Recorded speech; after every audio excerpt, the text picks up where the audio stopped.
부문별 개혁, 정치개혁. 정치는 모든 분야의 출발점이자 기준점입니다. 모든 분야에 끼치는 파급효과가 크기 때문에 무엇보다도 중요합니다. 그런데 애석하게도 지금 우리 사회에서 정치가 가장 낙후되어 있다고 합니다. 정치인들의 불법과 부도덕성이 사회의 다른 분야를 오염시키는 장본인이 되어왔음도 부인할 수 없는 현실입니다. 정치인들의 신뢰와 도덕성이 구현되어야 합니다. 정치인들의 자성도 필요하지만 이것이 지켜지지 않을 때 가차없이 영원히 정치할 수 없는 풍토를 국민들이 만들어야 한다고 생각합니다. 우리에게는 금방 과거를 잊고 용서하거나 쉽게 베푸는 온정주의가 악습의 고리를 끊지 못하는 요인이 되고 있음을 재산 인식해야 할 것입니다. 양당 제도의 선거제도 개선과 아울러 국회의원 공천권을 중앙당이 아닌 지역 주민에게 부여해야 한다고 생각합니다. 중앙당 공천을 받으려고 임기 내내 중앙당 눈치 보다가 거수기로 끝나는 의원보다는 국회의원 각자가 한 입법기관으로 소신 있는 정치를 할 수 있도록 여건을 조성하는 제도가 절대 필요하다 생각됩니다.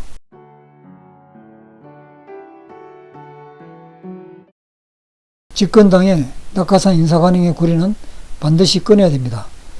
정당들이 집권 전에는 다들 하나같이 그런 자리를 철폐하겠다 놓고 정권을 잡으면 공연불에 그칩니다. 마치 농공행상처럼 정권 창출의 기한 이들에게 뿌려지는 수만 개 공공기관장 또는 이사자리 등은 그들에게는 당연한 정가물 같은 것인 줄 모르겠지만 불공정의 뿌리가 되고 있음을 유념해야 될 것입니다. 교육개혁. 우리 삶의 모든 잘못된 출발점이 교육이라 해도 과언이 아닙니다. 돌이켜보면 우리 사회가 고도로 발전하면서 초등학교 때부터 받은 교육은 무조건 자기부터 먹고 살기, 경쟁에서 이기기 등 치열한 생존 경쟁이었던 것 같습니다. 물론 과거 당시는 어려운 시절이라 다른 걸 생각하기가 쉽지 않았으니 그럴 수 있겠거니 생각할 수 있겠지만 그 이후로도 그 기조는 바뀌지가 않고 더욱 심화되었습니다. 선진 유럽의 사례를 보면 교육의 중요성이 부각되어 오래전부터 참된 교육에 정치 지도자들이 정성을 들여 제도를 굳건히 정착시켜 오늘날에는 모범교육의 현장이 되고 성인이 되어서도 사회적 생활이 밑바탕이 되고 있음을 볼 때 많은 시사점이 있지 않나 하는 생각이 듭니다. 따라서 교육 시스템을 전면 개편해서 백년대계 계획을 세워야 합니다. 교육의 목적은 우리 모두가 행복한 삶을 살기 위한 기초교육입니다. 초등학교부터 수업 방식을 차별화나 경쟁을 교육시키는 것에서 벗어나 상생하는 방법과 암기 위주식 교육이 아닌 서로 토론, 사고 위주 교육으로 바꾸어 대화와 소통을 가르치고 점수로 등수나 매기는 획일적 교육이 아닌 민주시민의 소양과 자질을 닦는 기초교육의 장으로 하고 고등학교까지를 전인교육을 하는 공교육, 무상교육, 실용적 교육으로 바꿔서 불평등 교육구조 해소와 부모들에게 불필요한 교육 부담을 줄여주고 후 세대들에게 지금 같은 무참한 입시지옥에서 벗어나 사람답게 살 수 있는 여건을 만들어주는 것이 바람직한 교육의 방향이라 생각됩니다.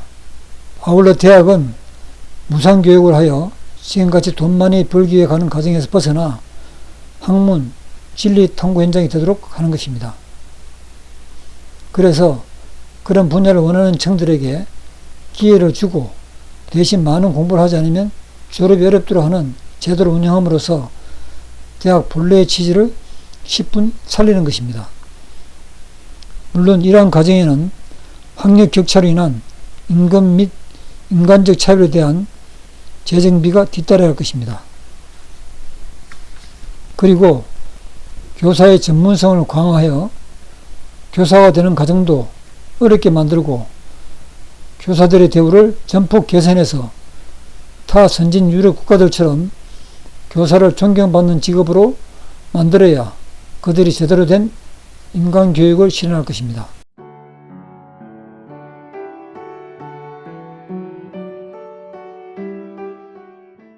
경제개혁. 자유와 시장의 경쟁을 최우선하되 시장의 효율성과 국가의 역할이 균형있게 유지되도록 하여 독과점, 부당이득, 불로소득, 불공정이 원천 차단되어 공정한 경제체제가 운영되도록 하는 것입니다. 특히 중소기업에 대한 강력한 국가적 육성책과 대기업의 원청 불공정 행위를 방지하는 제도가 엄격 시행되어야 하고 자영업을 획기적으로 지원하여 재창업 여건을 조성함으로써 다변화된 국가 산업 육성으로 취업난들이 해소되는 대책들이 필요하다고 보여집니다. 임금개혁. 해가 거듭될수록 대기업과 중소기업의 임금 격차가 커져 산업발전 불균형의 중대한 요인이 되고 있습니다. 이들 간 임금 격차를 최소화하고 나아가 고졸과 대졸의 임금 격차도 대폭 줄여서 굳이 대학을 졸업하지 않아도 되는 사회적 여건을 조성함으로써 교육계획의 밑받침이 되도록 하는 것입니다. 연금개혁. 지금 시행되고 있는 공적 연금인 국민연금은 노후보장책으로는 너무도 미약하고 이마저도 없는 계층이 허다한 실정입니다.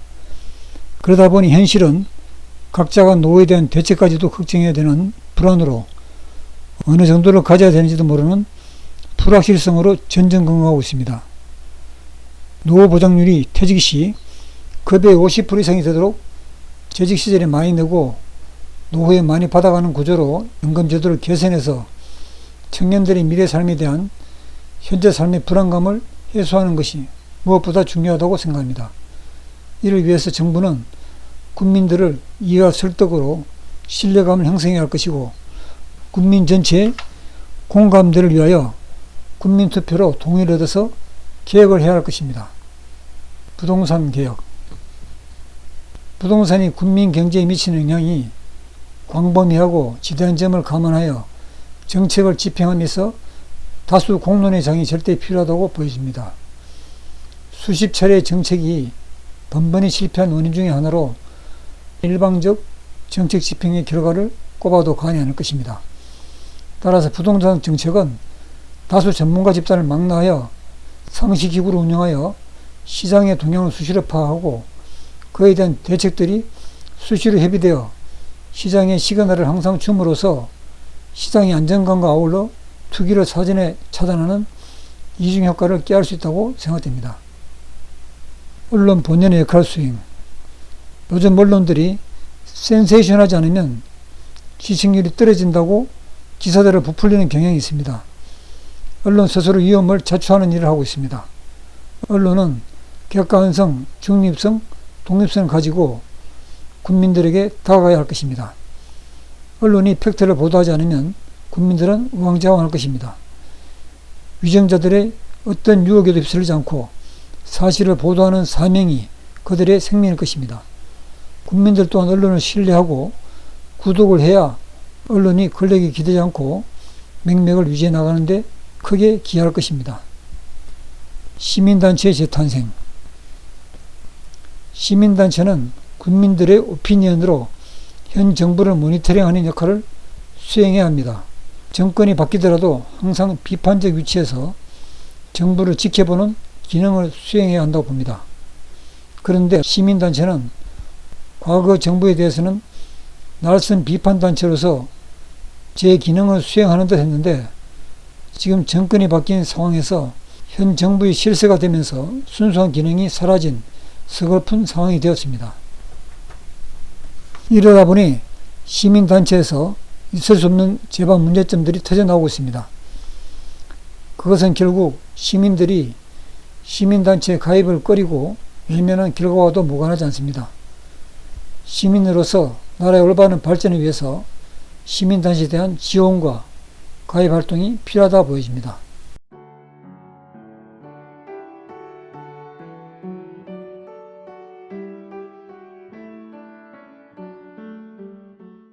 사회적 지도층들의 각성. 그들이 사회적 지도층의 위치에 도달하는 데는 사회의 도움 없이는 불가했다는 점을 재차 인식하고 그들의 본분에 맞는 주어진 역할을 제대로 수행함으로써 다수 국민들의 존경을 받는 사회가 되도록 해야 할 것입니다. 저출산 대책. 이 분야는 어정쩡한 대책보다 획기적인 대책이 필요한 부분으로 복지가 아닌 별도 예산이 짜여져야 할 것입니다. 출산만 하면 육아 보육에 국가가 전문 돌봄이, 전문 보육으로 젊은 층들의 부담을 완전 해소하고 교육 의료의 무상 지원과 나아가 주거에도 노후연금 제도가 연계되어 큰 걱정을 하지 않고 살 수 있는 여건 조성으로 결혼해서 아이 낳고 키울만 하다는 인식이 들 정도로 체감 온도를 확실히 느끼게 할 수 있는 과감한 대책이 필요합니다. 어떻게 실현할 것인가? 가장 중요한 것은 이런 사회를 과연 누가 어떻게 실현할 것인가입니다. 아무리 좋은 대책도 실현되지 않으면 무용지물이 되고 말 것입니다. 첫째로 깨어있는 국민들입니다. 깨어있는 사람이 누구냐 하면 우리 모두가 대상이 되는 것입니다. 깨어있는 사람이 늘어나야 합니다. 그들이 각자의 위치에서 도덕성과 윤리의식이 엄중히 인식하고 공동의식과 사명감을 느끼고 자기 역할을 제대로 수행하면서 냉정하게 정치사회의 비판의식이 있어야 진정한 국민으로서 거듭날 수 있을 것입니다. 나 혼자 한다고 되겠느냐 하는 자조는 스스로 핑계거리를 만들면서 기피하는 행동이 될 것이고 다들 기회주의자가 되면 사회는 결국 모두가 스스로 무덤을 파는 결과만 남을 것입니다. 남들이 알아서 해주겠지 하거나 누구를 탓하는 행위도 마찬가지로 비전을 스스로 차단하는 것입니다. 국민들이 깨닫고 하나씩 실현하는 밑으로 혁명이 가장 아이디어한 기회입니다. 이런 깬 행동들이 금방 효과를 보기보다는 서서히 맑아진다는 것입니다. 가장 견실하고 차후에도 거의 흔들리지 않는 국가가 되는 길이기도 합니다. 서구 민주사회의 발전이 국민들로부터 시작되기 때문에 지금과 같이 탄탄한 제도가 되었듯이요. 결국 이게 민도가 높아가는 과정이라 생각됩니다. 어느 나라도 전국민 100% 민도가 높은 나라는 없습니다. 깨어있는 국민이 몇 프로를 전만에 따라갖고 평가가 된다고 봅니다. 현재 자신의 위치에서 세상이 어떻게 흘러가고 있는가를 보고 어떻게 가는 게 바른 길인지를 깨닫고 나아가는 것입니다. 모두가 나설 때 세상이 맑아지는 것은 정해진 세상의 이치입니다. 물론 한때 좋은 지도자가 나와서 국민들을 잘 인도하는 것도 좋은 길이긴 하지만 그렇게 되었다 하더라도 지도자가 바뀌면 세상이 거기에 따라 또 바뀔 수 있기 때문에 최상의 길이 아닐 수 있습니다.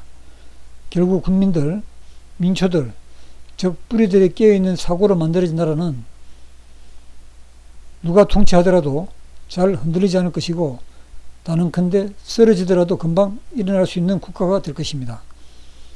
국민들의 깨어있는 시민 권리의식, 비판, 저항권 행사가 모두가 상생하는 행복한 국가로 나아가는 길이 될 것이라 확신합니다. 그리고 그들이 정치 지도자를 잘 뽑아야 하고 뽑은 후에 제대로 하는지 지켜봐야 할 것입니다. 물론 일정 기간 후에 선거로 평가하면 되지만 그 전이라도 잘하면 칭찬하고 못하면 비판하는 냉정한 의식이 필요합니다. 그게 당당한 국민의 권리이자 임무라고 생각됩니다.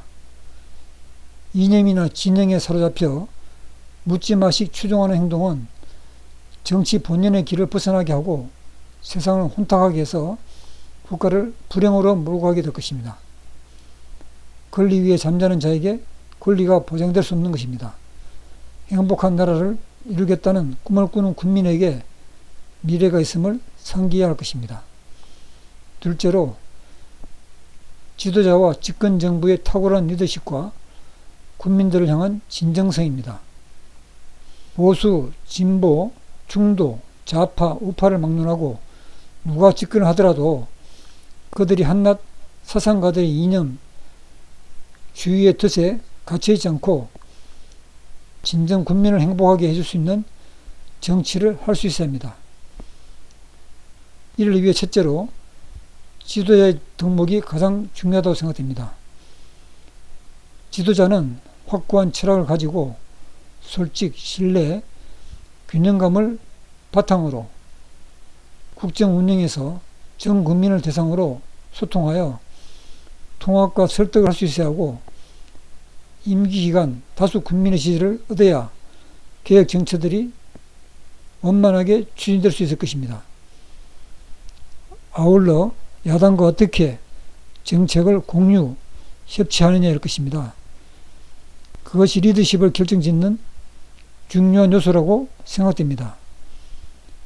지금의 현실을 인식 통감하고 개혁 정책에 대한 공감대를 형성하기 위하여 시간이 걸리더라도 충분히 심도 있는 토론 소통을 통하여 야당과 일치안을 도출하고, 필요 부분은 사회적 합의 또는 국민투표를 통하여 전국민 동의를 얻어 추진하는 것입니다. 지금처럼 협의가 안 된다고 다수당의 힘으로 밀어붙이고 통과시키는 정치력은 설득력이 없을 뿐만 아니라 집권당이 바뀌면 다시 원점으로 돌아가는 악순환만 되풀이할 따름입니다. 그리고 두 번째로 국민들을 위한 진정한 정치 의지입니다. 개혁이 필요한 제도가 정권 연장이나 이념에 사로잡혀 좌지우지된다면 결코 개혁은 기대하기 어렵고 진정 국민을 바라보는 정치가 아닐 것입니다. 예를 들면 현재 교육을 개혁하기 위하여 국가교육위원회 설치 운영법이 검토되고 있는데 야당의 반대로 진전이 안 되고 있다고 합니다. 야당에서 내세우는 이유가 교육의 정치적 중립성, 전문성을 확보하기 위해 독립성이 관건인데 이원 구성이 집권정부에 유리하게 되어 있어 편향적이라는 지적 때문이라는 것입니다. 누가 옳고 그름을 떠나서 이런 의구심들을 원천적으로 차단하기 위해 선진 유럽의 제도를 참고로 하여 보다 객관성과 투명성을 보장할 수 있는 제도를 만들어 협상 테이블에 올릴 수 있는 집권 정부의 통큰 실천 의지가 절대 필요하다고 보여집니다. 변화될 우리 사회의 모습. 지금까지 언급된 모든 것이 결국은 지금 같은 현재나 미래가 암담하고 처참한 사회를 벗어나 행복한 삶, 인간다운 삶을 사는 사회를 지금 여기서 만들어 후대들에게 넘겨주자는 데 있는 것입니다. 우리가 변화될 세상 모습을 몇 가지 그려보면 다음과 같을 것입니다. 공정, 정의로운 사회, 모두가 상생하면서 행복을 누리는 사회, 모두가 균등하게 자유로운 삶을 누리는 사회, 개인과 공동체가 적절하게 조화로운 사회, 인간다운 품격 있는 삶을 사는 사회, 일과 여가의 균형을 깨하는 삶을 사는 사회, 최선을 다하여 일하며 웃음이 묻어나는 사회, 안정된 노후 보장 사회, 아이를 낳고 키우며 살만한 사회,